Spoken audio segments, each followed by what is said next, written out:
when the show was going to be on the show. So we have to play that music back. I mean, this is chrome high as shit. It's an apt depiction of the reality on the ground now. Clearly, there's no other way to say it. There's a lot of hardship in the country. People are really suffering. Even for you, the well-to-do people, you are suffering. Just like we the masses are suffering. Even the well-to-do are suffering. So that means it's a serious situation on the ground. No.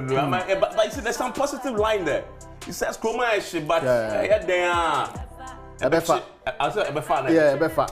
Bobium. Let's listen to the thing. That's true. But NPP's point is, bear with us, right?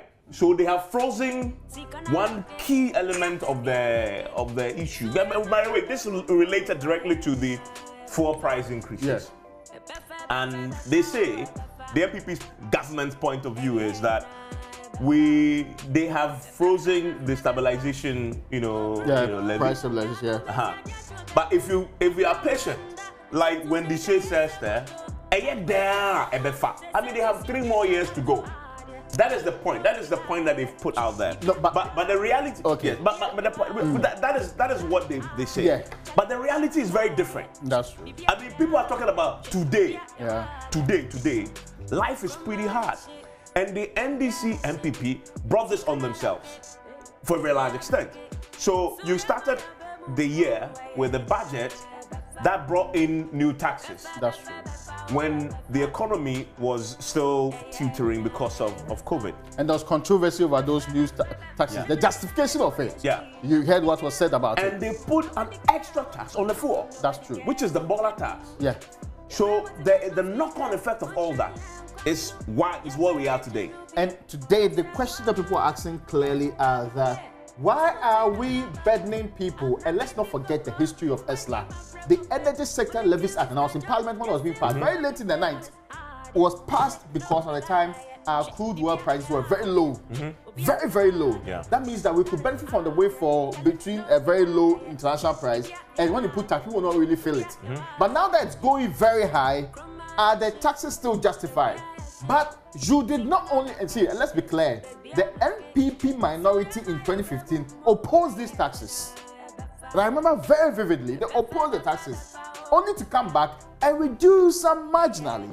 But finally, it was this same government that has actually securitized some of the taxes. In fact, the EDER, for example, cannot be taxed.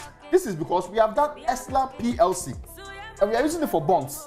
That's part of the, what they call it, the ESLA levy. If there's another one which also be used for another thing. So we have basically decided to say that part of ESLA will never be removed.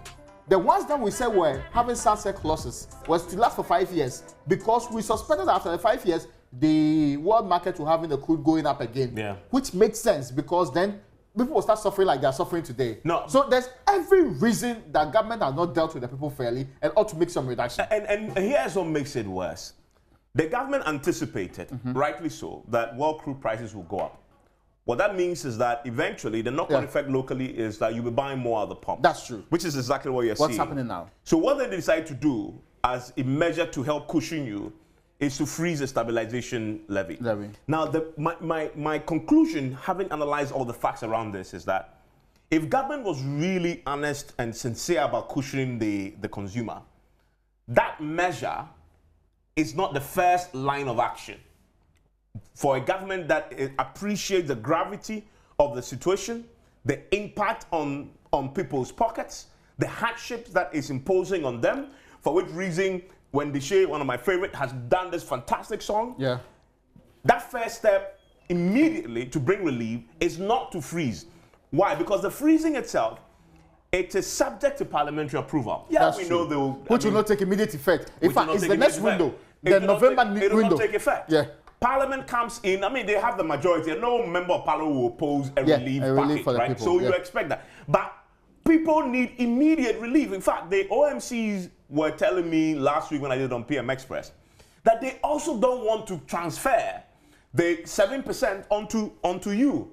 So if you notice, it was supposed to take effect last Saturday. Yeah. Many of them did not. They delayed it for a reason. They delayed it for a long time. They were hoping, in fact, this is according to the OMC themselves, they were hoping that this freeze will come in. Kicking at the right time.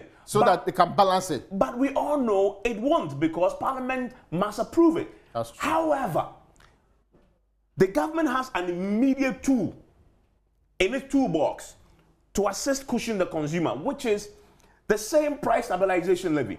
That is an act, the price stabilization recovery levy. Yeah. It is an act in 2015 passed with a few key objectives. But the fundamental principle in the law was that they set it up so you accrue funds in it in times like this, when prices of crude goes up and prices are skyrocketing and not stable. Okay, you go and fall on the price stabilization account. It's in the name. Exactly, account. It's in the name, stabilization, to stabilize prices for the consumer. In fact, the third use of the fund talks about subsidizing that's true. Products like premix, okay, for the consumer. Now, why government had not done that, it beats me. Also because... So the question is, where's the money? Where's the money? Where's the money we are putting all these years to do this job? Absolutely. Just this job. Because if you go to the Finance Ministry's own accounting to Parliament, in 2020, they accounted to Parliament and said, in that price stabilization recovery levy, they have accumulated 484 million. Where's the money? Cedis. Now, that is even small, because that is 2020. Yeah. How many months have we done in 2021? 10. We're in the 10th month now. 10th month. We have accumulated a lot in 10. If in 1 year, you've done 484. 484 million. We are left 2 months at the end of the year. You're probably approaching $1 billion. That's true. In the stabilization fund.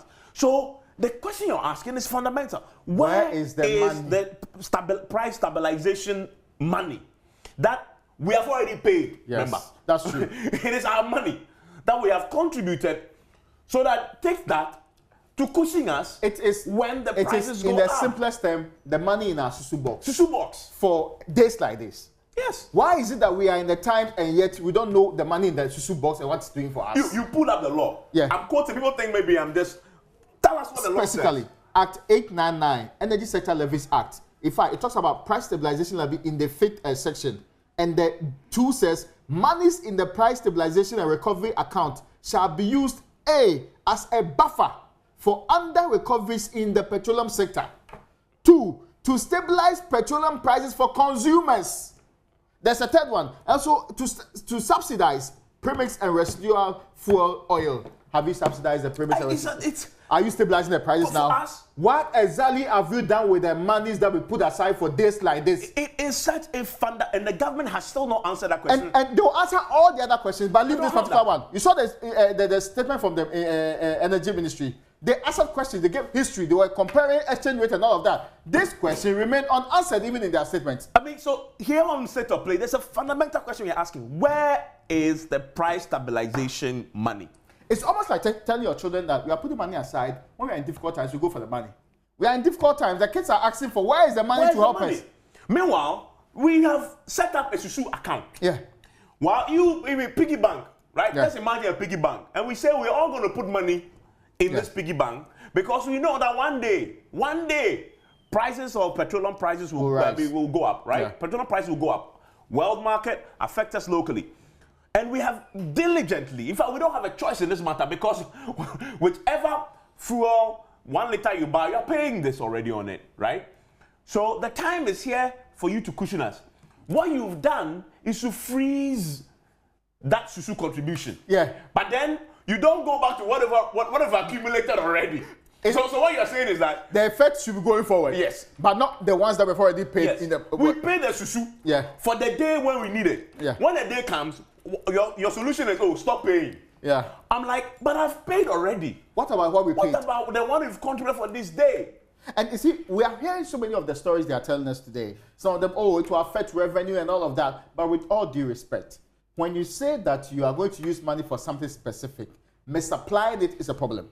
Yeah. So we want to believe you've not misapplied it. We want to believe that this money is sitting somewhere. We are giving them the benefit of the doubt. Because that's the entire reason for which you put it there. Because basically what you're telling me is that we put the money there for these times. Unfortunately, these times are here. People are suffering. They are complaining. And if you hear from virtually all the institutions, even even the people who are selling the fuel are suffering because they know there's reduction in consumption. Reduction in consumption means they can't expand. Not being able to expand means they can't recruit more people. They will not get the jobs that in fact, they even believe that when there's reduction in consumption, they may not need as much workers that they're having currently. So it affects every grouping in the value chain. All that is required is for immediate relief, not 2 weeks. Not waiting till November, not waiting till Parliament comes back and come and do all the debate around the matter. This is immediate because the money is available. This can be immediate, but that's a big question, right? Is the money available? In fact, the thing to say is many people who have told me over the last few days that listen, government have spent that money. For what? They should tell us. Yeah, because it should account to the people how they spend the money. Government must tell us where is the money. Where is the, at least we are going with the 4 million, and, $500 million. And this government cannot spend money without approval from Parliament. Yeah. Because that's actually the rules that we have in place, It's the reason why, yes. If you can't spend, you can also freeze. That's why they are waiting for Parliament. Approval. So if they have spent and not gone to Parliament, that's a problem. That's a huge problem. And a key thing too that you mentioned, if they have spent, but not for the purpose for which... That's misapplication. That's misapplication. If you have no prior approval for the misapplication, and indeed, there are several reasons we can do some of these things. And we are just conjecturing because you have not told us what has happened.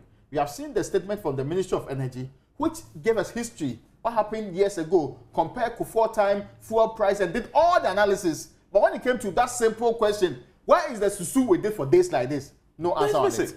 Listen, where's the song? Is the song still there? Chrome Aisho. Chrome Aisho. So we have Kobe on the line. Kobe, thanks for connecting with us here on State of Play. What is your state of play tonight as far as the fuel price hikes are concerned? Chrome Aisho and answer Chrome Aisho. Kobe, you have to unmute for me. You can hear me now. I can hear you, yes. Kobe, talk to us. Okay, so thank you very much for the opportunity. Yes. Kobe, talk to us. I hope you can hear me well. I can hear you, yes. Yeah, about the fuel. Yes, go on.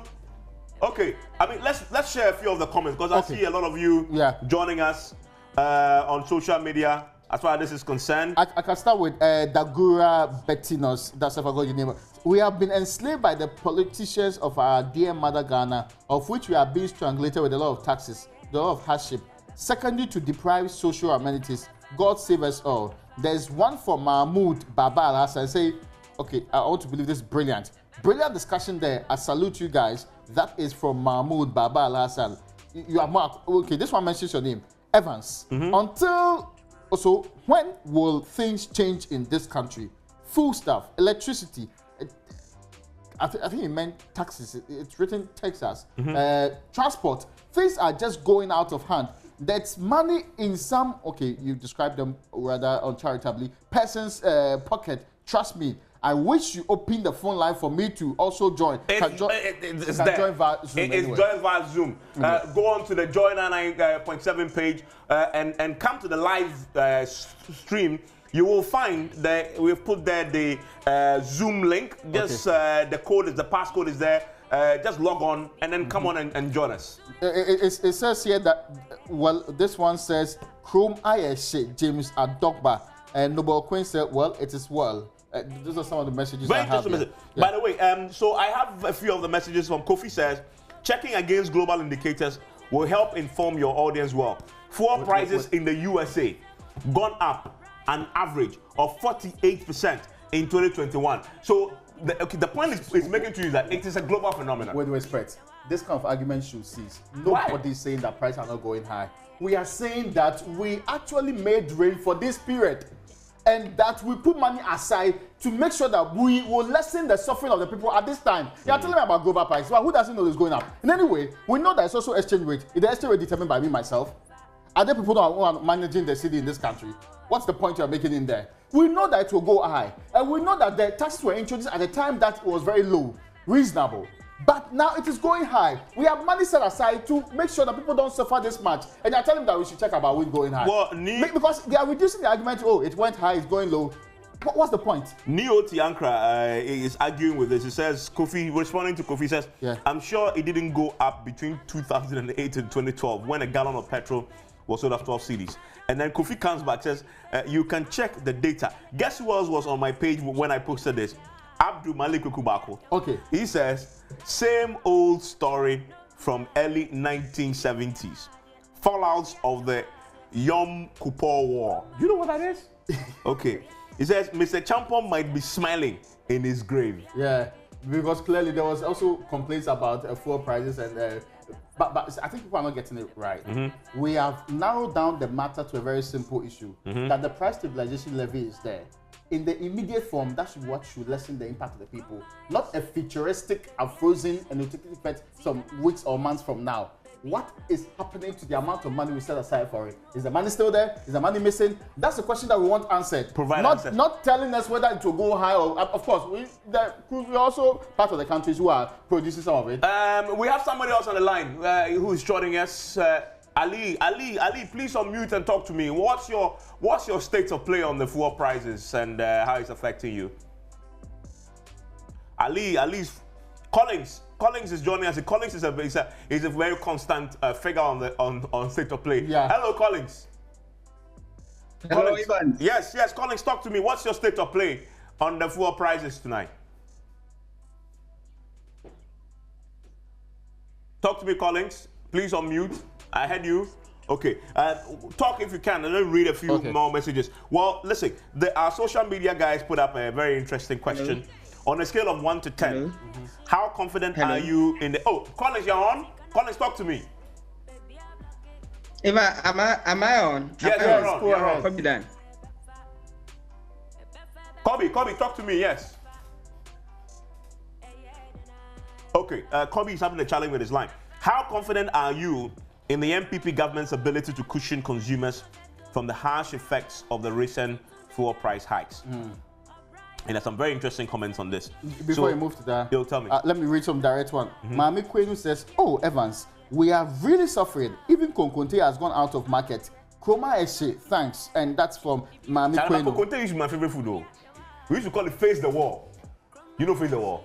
I know. Konkonte is the food with the most names in Ghana. Yeah. Face the Wall, Konkonte, Gigi, Okpolacha, what else? Yeah, you see, no, I was thinking, I was going into my mind to trace the other ones. No. Because if we know what let me move on to this man. This man claims he's socialist. This man says, stop pretending as if Kroma is Shama. I am using iPhone and you say Kroma is the phone came before the if I want to sell it. I'm using iPhone and say, Huawei, use Huawei. This one says, there's one says that the politicians are into market.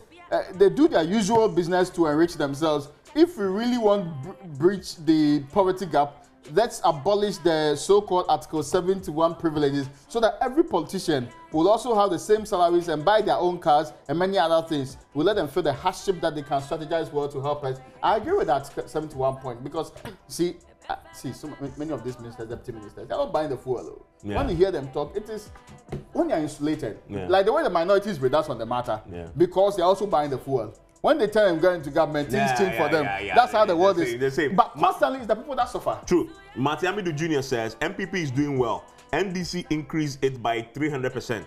MPP is trying to make toll so that fuel prices can be stable and reduced. MPP has some taxes. Sorry. MPP is trying to do what?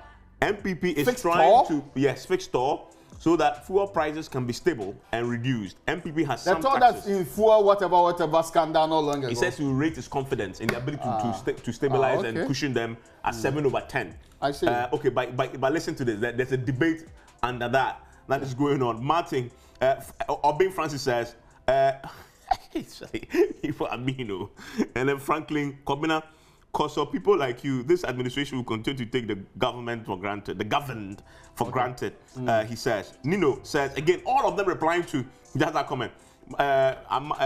Nino says, some of you, he says you need slaps. Because sometimes when you feel how you're suffering, and people who appears to be benefiting from the state are the ones speaking, and they are speaking with such, less appreciation of the suffering of the ordinary person. It's painful, especially when you know that it's our collective taxes that's making people better.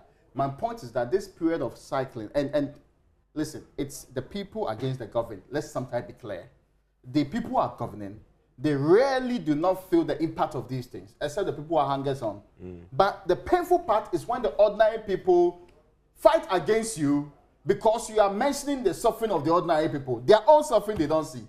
Ebenezer Anand says, considering that the international market is trickling the effect, the price can't go down further than what government is doing by removing all the levies. Sorry, government is not removing all levies. So where is he getting that from? Government is not. In fact, it's the clearest indication we got it from government. They have no intention to remove all levies. Yes, I mean, they've said categorically that that's not going to happen. Yeah. After all levies removed, it now depends on the strength of otherwise of the city. Okay, well, that's not what is happening. No problem. We are waiting for government to maybe he has insider information that government has changed its mind on this matter. Yeah. We are waiting for government to remove the levies. Then we can have a conversation about how to strengthen the city. Okay, we have Akusia. Do we have Akusia? Hello, Akusia. Do you have Akusia? Akusia, if you can hear me, please unmute. I would love to hear a female voice on this matter. Akusia, talk to me. Okay. Collins, you are back. Talk to me. Hello, Collins. Okay. There's definitely a challenge with the Zoom there. Okay. Well, let me read this message. Yes, Edward Della says that, Raymond, I like your stand on the fuel issue, the truth, but surprised you prevented Sami on towing the same lane the last time you hosted it. That's Sami Genvi. But okay, let's be fair. This is me expressing my view on this matter. If Evans Mensah were to be my guest on the show, I have every responsibility as host to challenge him. Yes. That's the one is without doubt. It's a responsibility of me to challenge him. It's the responsibility of those who make claims to back it and actually defend it. That's where the difference really is. And you have to appreciate how professional we are. Yeah. When it is a show like this that allows you to express what you do.